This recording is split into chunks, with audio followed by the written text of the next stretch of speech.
भाई royal rumble ने हैरान परेशान कर दिया और मुझसे रुका नहीं जा रहा भाई इस चीज के बारे में बात करने से। तो सबसे पहले भाई मेंस रॉयल रंबल मैच के बारे में ही बात कर लेते हैं, सिर्फ मेंस रॉयल रंबल के मैच के बारे में बात करेंगे इस वीडियो में। तो सबसे पहले मेंस रॉयल रंबल की शुरुआत करते हैं। रे मिस्टीरियो एंड पेंटागन, भाई एक ड्रीम शोडाउन हमें यहीं पर देखने को मिल जाता है। भाई यहीं से साबित हो जाता है कि भाई ये रॉयल रंबल बेस्ट होने वाला है। उसके बाद चैड गेबल आते हैं, कार्मेलो हेस आते हैं, रिंग के अंदर ये चारों इकट्ठा हो जाते हैं। कार्मेलो हेस भाई अपनी फुर्ती दिखाते हैं, भाई पेंटागन को नीचे गिरा देते हैं और रे मिस्टीरियो की डिसरिस्पेक्ट करते हैं। उसके बाद नंबर 5 पर सैंटोस एस्कोबार आते हैं और आते ही 619 बजा देते हैं। रे मिस्टीरियो का भाई उसी का फिनिशर उसी को बजा दिया, पेंटागन से झगड़ते हैं। देन उसके बाद रे मिस्टीरियो 619 बजाते हैं रियल वाली सैंटोस एस्कोबार को, और इसी भसड़बाजी का इस्तेमाल करके चैड गेबल सभी बंदों को रोप्स के ऊपर से फेंकने का ट्राई करता है, लेकिन भाई वो चारों बंदे मिलकर चैड गेबल को ही बजा देते हैं। उसके बाद यहाँ पर नंबर 6 पर ओथिस आते हैं भाई, और वो भी आकर थप्पड़ मारते हैं भाई चैड गेबल को। चैड गेबल यहाँ जर्मन सुप्लेक्स हिट करते हैं ओटिस को, लेकिन ओटिस उठते हैं और उसके बाद वो बहुत दर्द पहुंचाते हैं चैड गेबल को। देन नंबर 7 के ऊपर आते हैं ब्रॉन ब्रेकर, और ब्रॉन ब्रेकर आते ही भाई कार्मेलो हेस को एक स्पीयर हिट कर देते हैं। उसके बाद यहाँ पर वो कार्मेलो हेस को एलिमिनेट कर देते हैं यहाँ पर ब्रॉन ब्रेकर। उसके बाद फ्लैंकेट लाइनर हिट करते हैं चैड गेबल को, और सैंटोस एस्कोबार फिशरमैन कैरी में उठाए होते हैं पेंटा को, लेकिन ब्रॉन ब्रेकर आकर भाई उसको एक स्पीयर हिट कर देता है और फिर सैंटोस एस्कोबार को एलिमिनेट कर देता है। नंबर 8 पर एंटर करते हैं अकीरा थोजावा, लेकिन पीछे से कार्मेलो हेस उसके ऊपर अटैक कर देते हैं, जिस वजह से वो यहाँ पर आ नहीं पाते। तो उसके रिप्लेसमेंट में ट्रिपल एच पीछे से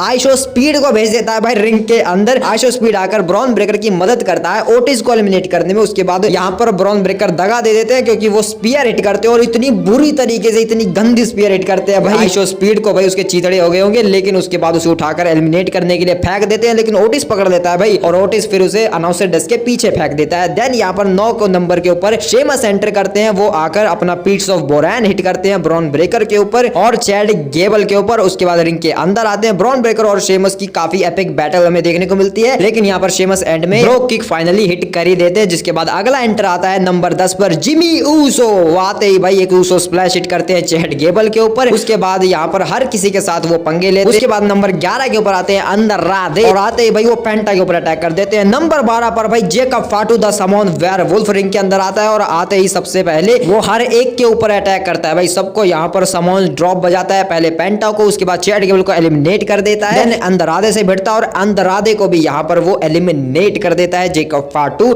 आते ही भाई रिंग को भाई खाली खाली सा कर देता है, लेकिन पीछे से ब्रॉन ब्रेकर उठ जाते हैं। ब्रॉन ब्रेकर और जेकब फाटू दोनों की फाइट होने ही वाली होती है, लेकिन यहाँ पर शेमस और जिमी ऊसो से वो चीज देखी नहीं जाती है। जिसके बाद नंबर 13 के ऊपर लुडविग काइजर आ जाते हैं, और भाई इतना स्लो आते हैं कि भाई रिंग के अंदर आते ही नहीं है वो, लेकिन जैसे रिंग के अंदर जाते हैं एलिमिनेट हो जाते हैं पेंटा की वजह से, और पेंटा को यहाँ पर एलिमिनेट कर देते हैं आने से पहले ही लुडविग काइजर को। तो भाई शायद इनका कुछ स्टोरी चल सकती है। उसके बाद यहाँ पर नंबर 14 के ऊपर ऑसम द मिज रिंग के अंदर आते हैं, और आते ही भाई जलवा बिखेरना स्टार्ट कर देते हैं, सबको बजाते हैं, और यहाँ पर वो स्कल क्रशिंग फिनाले पे हिट कर देते हैं जिमी ऊसो को। उसके बाद पेंटा से भी पंगा लेते हैं और जेकब फाटू से गलत पंगा ले लेते हैं, क्योंकि जेकब फाटू फिर उसे एक समॉन ड्रॉप हिट कर देता है। उसके बाद यहाँ पर नंबर 15 के ऊपर फाइनली से हिज नेम जो हेनरी टीएनए से आ जाते हैं रॉयल रंबल WWE में अपनी टीएनए चैंपियनशिप के साथ रिंग के अंदर आते हैं, लेकिन भाई ज्यादा कुछ खास कमाल तो दिखा नहीं पाते हैं, लेकिन मिज को बड़ा अच्छा बजाते हैं। लेकिन उसके बाद वो फिर से गलत पंगा लेते हैं जेकब फाटू के साथ। जेकब फाटू और शेमस आपस में लड़ने वाले होते हैं, लेकिन तभी नंबर 16 पर एंट्रेंस करते हैं द OTC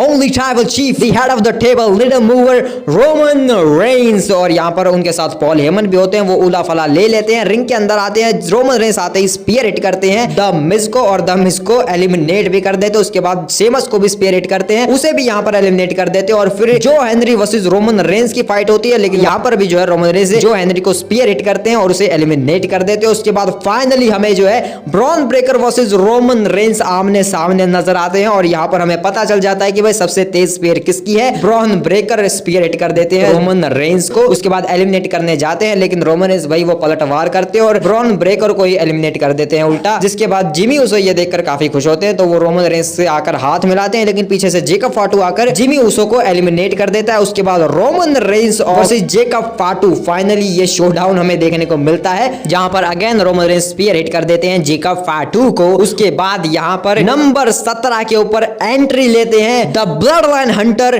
ड्रू मैकिंटायर, और रोमन रेंस भी कहते हैं कि आजा तेरा इंतजार था, और रोमन रेंस और ड्रू मैकिंटायर भाई आपस में भिड़ जाते हैं बुरी तरीके से रिंग के अंदर भाई। लेकिन उसके बाद जेकब फाटू बीच में आ जाते हैं, और यहाँ पर ड्रू मैकिंटायर और जेकब जेकब फाटू भाई दोनों मिलकर धोने लगते हैं रोमन रेंस को। उसके बाद नंबर 18 पर फिन बैलर एंटर करते हैं, वो भी आकर रोमन रेंस को ही धोने लगते हैं। भाई सब रोमन रेंस को धो रहे हैं, लेकिन फाइनली वो ड्रू मैकिंटायर के ऊपर भी अटैक करते हैं। ये जो मैच है ऐसे ही चलता रहता है। उसके बाद शिंसुके नाकामुरा नंबर 19 पर एंट्रेंस करते हैं, वो आते ही भाई वो भी रोमन रेंस के ऊपर अटैक करते हैं और फिन बैलर यहाँ पर पेंटा को फाइनली एलिमिनेट कर देते हैं। उसके बाद नंबर 20 के ऊपर finally Jey Uso the main event heat energy के साथ यहाँ पर आते हैं और आते ही फिन बैलर को वो बजाने लगते हैं। हीट हीट करके सबको बजाते हैं, स्पीयर हिट करते हैं ड्रू मैकिंटायर को, जेकब फाटू के ऊपर अपर कट्स हिट करते हैं और उसके बाद शिंसुके नाकामुरा को फाइनली एलिमिनेट कर देते हैं यहाँ पर जे ऊसो भाई साहब। देन नंबर 21 पर एंट्री लेते हैं, यानी कि रिटर्न होता है the phenomenal one AJ Styles. वो रिंग के अंदर आते हैं, ड्रू मैकिंटायर को बजाते हैं और उशिकारोशी हिट करते हैं फिन बैलर को और जे ऊसो के साथ भी उनकी भिड़ंत होती है, लेकिन वो यहाँ पर रोमन रेंस के ऊपर भी अटैक करते हैं और फिर जे ऊसो वर्सेस जेकब फाटू की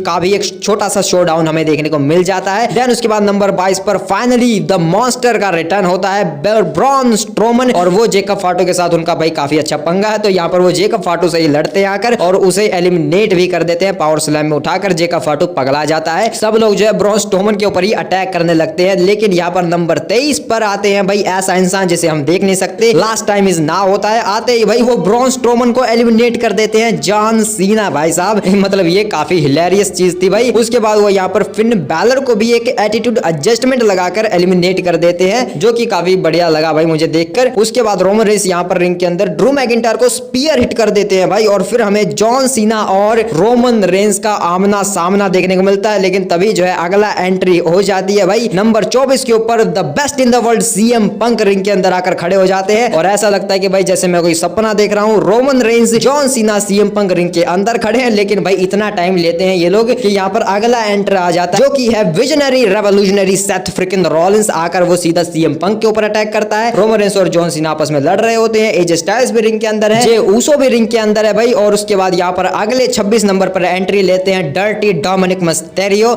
आते ही भाई जॉन सीना के ऊपर अटैक कर देते हैं, लेकिन रोमन रेंस से गलत पंगा ले लेते हैं। रोमन रेंस यहाँ पर उसके ऊपर पलटवार करते हैं और भाई रिस्पेक्ट के साथ, पूरे रिस्पेक्ट के साथ जो है वो डोमिनिक को बजाते हैं बुरी तरीके से। उसके बाद नंबर 27 पर यहाँ पर सैमी ऊसो आते हैं और आते ही ड्रू मैकिंटायर और सेथ रॉलिंस भाई दोनों को हलवा किक बजा देते हैं एक एक करके और रिंग के अंदर हमें रोमन रेंस, जे ऊसो और सैमी ऊसो जो है एक साथ देखने को मिल ही जाते हैं। उसके बाद नंबर 28 पर एंट्री लेते हैं ऑल राइज डेमियन प्रीस्ट।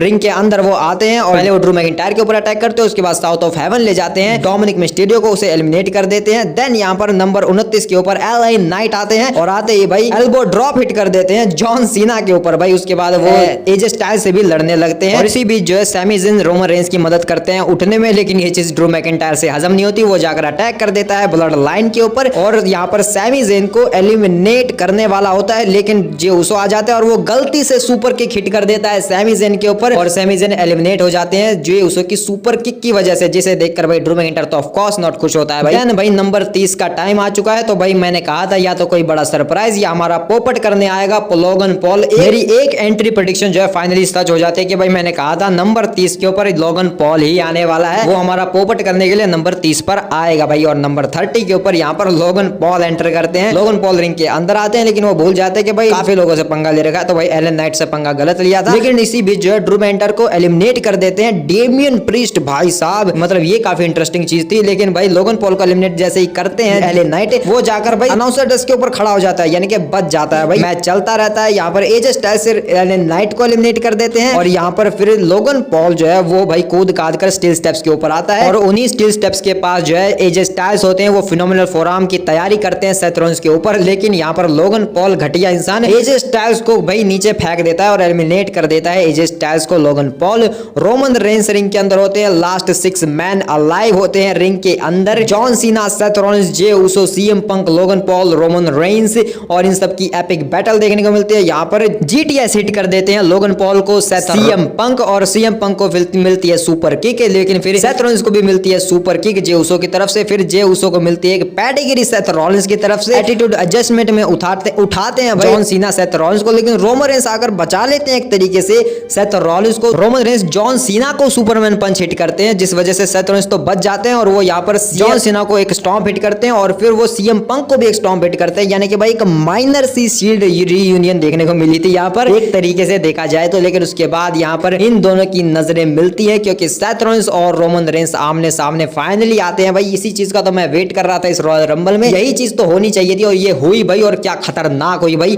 ये दोनों आपस में लड़ने लगते हैं बुरी तरीके से, एक दूसरे को अच्छे तरीके से जानते हैं, इसलिए भाई हर एक मूव का पलटवार हो रहा है भाई। एक भी मूव यहाँ पर हिट नहीं हो पा रहा है। एंड में यहाँ पर जो है ये रोप्स के पास जाकर जो है लड़ने लगते हैं। तो यहाँ पर रोमन रेंस जो है सेथ रॉलिंस को एलिमिनेट करने के लिए रोप्स में लटकाए हुए होते हैं, लेकिन पीछे से सीएम पंक आता है और वो भाई इन दोनों को एलिमिनेट कर देता है। रोमन रेंस और सेथ रॉलिंस दोनों को सीएम पंक एलिमिनेट कर देता है और लोगन पॉल आकर फिर सीएम पंक को एलिमिनेट कर देता है भाई साहब। और ये चीज देखकर भाई ये तीनों जो है काफी हैरान होते हैं। सीएम पंक और रोमन रेंस आपस में बहस कर रहे होते हैं, लेकिन सेथ रॉलिंस आकर स्टॉम्प हिट कर देते हैं रोमन रेंस को। उसके बाद मारने लगते हैं बुरी तरीके से सीएम पंक को। सेथ रॉलिंस सुपर किक बजाते हैं। देन यहाँ पर वो पॉल हेमन से भिड़ जाते हैं कि तेरे पॉल हेमन दोनों बंदे नहीं है, देख दोनों की कैसे बैंड बजाता हूं। तो यहाँ पर वो स्टील स्टेप्स के ऊपर एक स्टॉम्प हिट कर देते हैं रोमन रेंस के ऊपर भाई। उसके बाद यहाँ पर वो फिर से सीएम पंक के साथ झगड़ने लगते हैं, लेकिन यहाँ पर ऑफिशियल्स होते हैं वो सब जो है इनको अलग करवाते हैं और सीएम पंक भाई रोमन रेंस की लाश के ऊपर से चला जाता है, मतलब एक तरीके से। और सेथ रॉलिंस भी यहाँ से चले जाते हैं। रिंग के अंदर भाई लास्ट 3 मैन स्टैंड करते हैं। लोगन पॉल जे उसो आपस में फाइट करते हैं। जॉन सीना को मौका दिखता है भाई दोनों को एटीट्यूड एडजस्टमेंट एक साथ बजाने का, लेकिन जे उसो उतर जाते हैं, सुपर किक बजाते हैं लोगन पॉल को और फिर जॉन सीना एलिमिनेट कर देते हैं यहाँ पर लोगन पॉल को।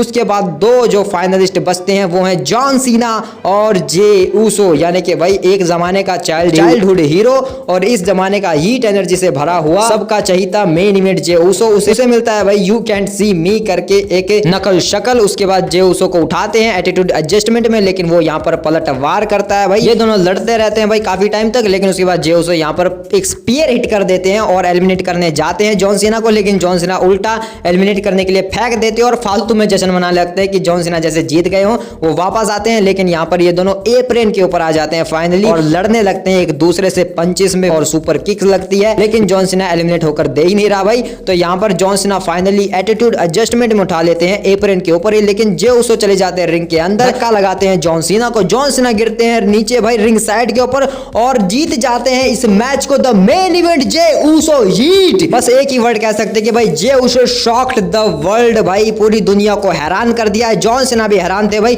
वो रिंग के अंदर आते और कहते कि तूने स्क्रिप्ट बदल दी गधे, तुझे समझ नहीं आता, लेकिन कोई बात नहीं तू जीत गया। खुशी है मुझे इस बात की भाई। वो गले लगते हैं जॉन सीना जे उसो को, अप्रिशिएट करते हैं इस चीज के लिए और फिर यहाँ से चले जाते हैं। जे उसो यहाँ पर हीट वाला गाना बजा के अपना सेलिब्रेट करता है और सबको कहता है कि ये सब हीट बिलीवर्स के लिए। तो भाई ये जो जीत हमें देखने को मिली है ये रॉयल रंबल की भाई, ये WWE के पूरे इतिहास की सबसे अनएक्सपेक्टेड और सबसे शॉकिंग चीज है भाई। मतलब इससे शॉकिंग भाई मैं नहीं मानता कि कुछ और हो सकता है कि भाई जे उसो मैच को जीत गया भाई। ये बंदा जो है ऑड्स में जीतने के लिए कहीं पर भी फेवरेट नहीं था, किसी की प्रेडिक्शन विनर की लिस्ट में ये नहीं था भाई। ये भाई कहीं पर भी नहीं था कि ये इस रॉयल रंबल को जीत सकता है, लेकिन भाई जे उसो ने वो कर दिखाया है, या फिर WWE ने किया है भाई, पता नहीं क्यों किया है। लेकिन भाई जे उसो की एक काफी अच्छी स्टोरी है कि उसने अभी तक जो है किसी भी मेन वर्ल्ड टाइटल चैंपियनशिप को अपने हाथों में नहीं लिया, मतलब हाथों में कई बार लिया लेकिन जीता नहीं है। पिछली बार भी सैटरडे नाइट मेन इवेंट में हार गया। तो यहाँ पर जो है काफी अच्छी स्टोरी है और स्टोरी फिनिश करनी है जे उसो को। रेसलमेनिया के मेन इवेंट में जा रहे हैं जे उसो अपने नाम को सही साबित करने के लिए,